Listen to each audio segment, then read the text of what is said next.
Okay po. Good day, everyone. Our LAC session for today is about session guide on recalibrating LAC sessions to fit the challenges of the new normal. So in this session, we are going to craft session guide and slide decks for Slack and strategies for presentation using video communication tools for remote work and learning.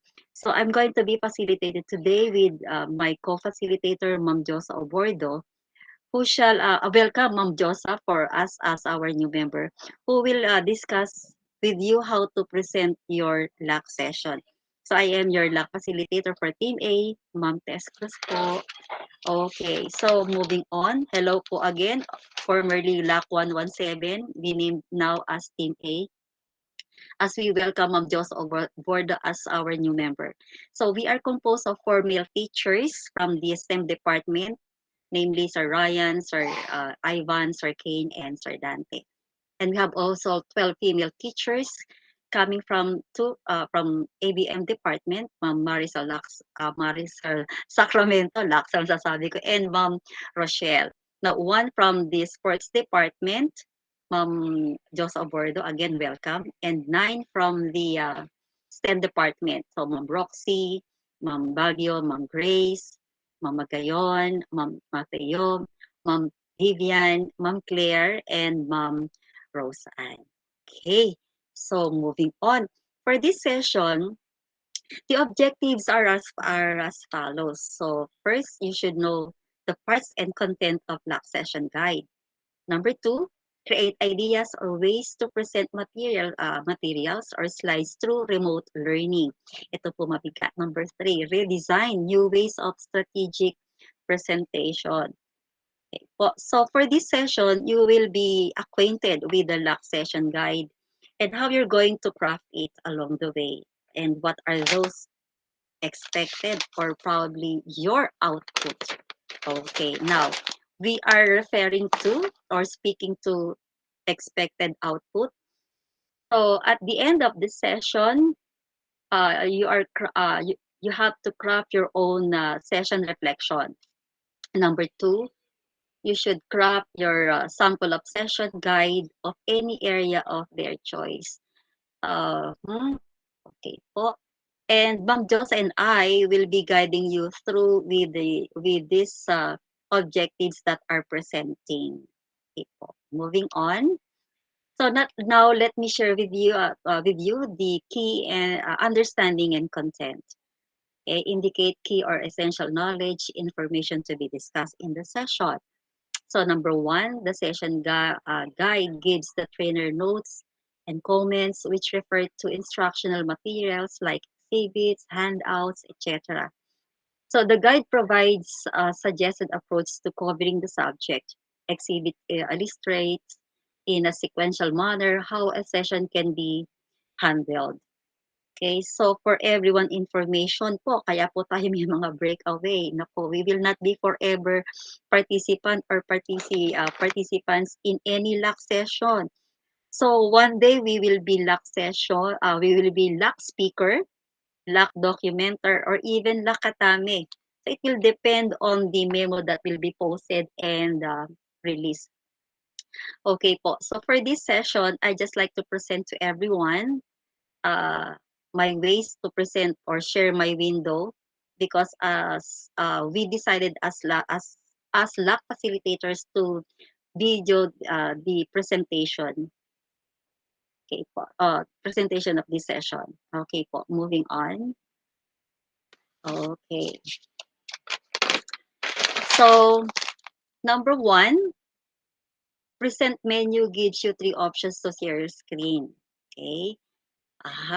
So we have your enter screen will share an enter screen, allowing you to switch between multiple windows and files.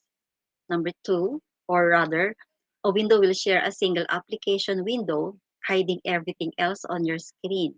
Or a Chrome tab will share a single Chrome browser tab, hiding other tabs and windows. I know you are very much familiar with this because we are doing this during our Gmeet. Ano po? Yeah. Okay, ito na po. For my sample session guide, Now, let me share with you my sample session guide. The sample session guide will be forwarded to our GC. Yeah, as your guide po on how to craft your Lac session in the future. So kung kayo po ay magiging speaker, ano po. So then we just inform you, actually we will just inform you that doing our sample session guide is like we are doing our lesson log. Di po ba meron po tayong 4A's doon. Same as with the sample session guide. Ano na po ba yung 4A's? We have activity, analysis, abstraction, and application. So it is like you are crafting your lesson log lang, and I mean you are crafting your Lac session. So ganun lang po siya sisimplihan. Okay po. So for the session guide objectives, uh, as a participant, you should be able to have a walkthrough with the session guide template. Okay. So what are the spotted differences of the previous template to the new template introduces? Yan po yung mga key learning points. So we have also the session guide provides a general framework through which every Lac session is to be conducted. Naku, medyo sabi nga, pinasisimple na nga, simple lang po kasi po, hindi naman po kailangan napakahaba ng igagawin po natin, especially po dun sa ating key learning points. Dapat po, tamang-tama lang. Okay, sakto lang. Now, for the methodology and activity, sabi nga, you may greet your LAC members, as usual, introduce yourself, and create a cozy or good atmosphere. Okay, and then present the recorded video or file material po. Or you may suggest other options where you are comfortable with. Okay po. Next po. Okay, for the activity and analysis. Okay, you have to craft activities relevant to your assigned topic. Yan. So remembering po yung mga primary activities natin, moving to analysis, so as to deepen the subject matter. So what are those key learning points? The Lac session guide is the blueprint of every Lac program para po we are just doing our WHLP kasi ito po yung pinaka pamantayan natin, no? Parang we are guided for this. So sabi nga, same as we are doing the WHLP. Number two, it is divided into parts which are familiar to the 4A's of a lesson log. Yun po, yung sinasabi ko kanina as what I have said earlier. So we have the activity, analysis, abstraction, and application. Now, moving on to the methodology and activity, reviewing the parts of a session guide and familiarize oneself of the content of each part. Okay. Now, for the abstraction, the key learning points, we know that this is the very challenging part in our lesson log and our lesson guide or our session guide. Ano po? Because abstractions serve as a general synthesis of your assigned topic. Okay po. And your abstraction shall provide generalization or summary of the topic that has been discussed. Okay po. Next po is you may want to ask from the participants how they understood the topic and get varied point of view for synthesis later. So, mayroong pwede kung may mag-agree or disagree. But we have to summarize it and generalize it. Okay? And to come up with a better decision. Okay. Next po is the abstraction part is our ability to condense all the learning presented in brief and concise statement. Okay, moving on to the methodology and activity. Sorry po. So you may ask what part of the session guide is remarkable to you. Then share some more ways of presenting slide decks in using another online platform aside from Google Meet. So we have Zoom.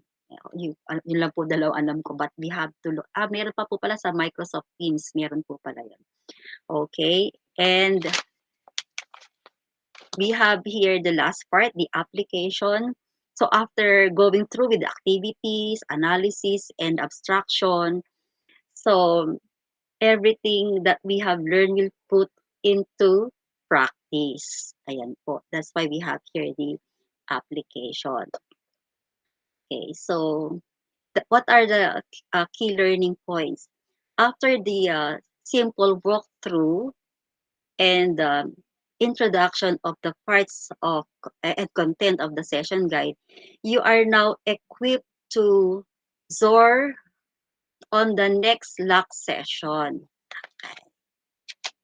So, what about the methodology and activity? Um, you have to write a short reflection of today's Lac session using the template in our Google slide.